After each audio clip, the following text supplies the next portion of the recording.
The Secret Hideout by Rebecca and Chloe. Once upon a time, there lived a royal family called the Dukes, who lived strictly in an area filled with security guards and superior authorities of the government. The royal families of the Dukes had one little boy who went by the name Edward. Edward was a reserved kid whose life consisted of school, family, life in a castle. His mother loved him so much and always would help him on his homework and was always there for him whenever he needed someone to talk to. Edward's mother would always ask him, "If anyone dares to mess with you now, don't be afraid to speak up. You come tell your mama." Edward didn't think much of it because he never had friends. He has always lived inside a bubble and felt trapped in his own house.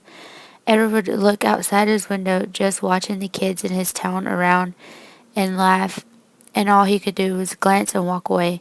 Edward felt lonely, as if the whole world was against him and no one would help his agony. There was one place where he found comfort and felt like he was protected, and it was in a special room called the reflector. The room is called a reflector because inside that room there are many mirrors, and there is a chair in the middle where Edward sits, and he sees many images of himself all over the room. It is inside that room that Edward feels protected and nothing can go wrong. He feels as if the whole world around him is under chaos, but when he enters that room, it is like comforting and relaxing. It's as if that room is the most valuable treasure which he grabs a hold of and treasures every bit of it.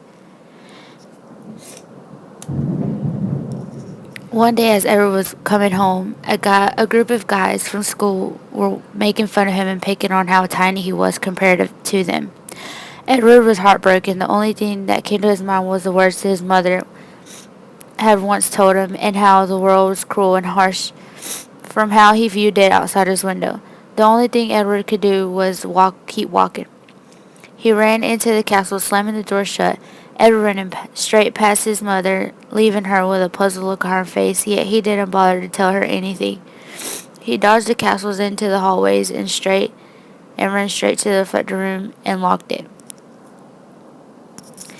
It was in that room where he faced himself, and he saw no more harm once those doors shut. In that very moment, when he saw all the reflections of himself, it was as if those bullies didn't exist. The outside world was gone, and no one mattered, and no one remained but himself in that room. The reflector room is what held Edward in one place and kept him from seeing what the actual world is like. The end.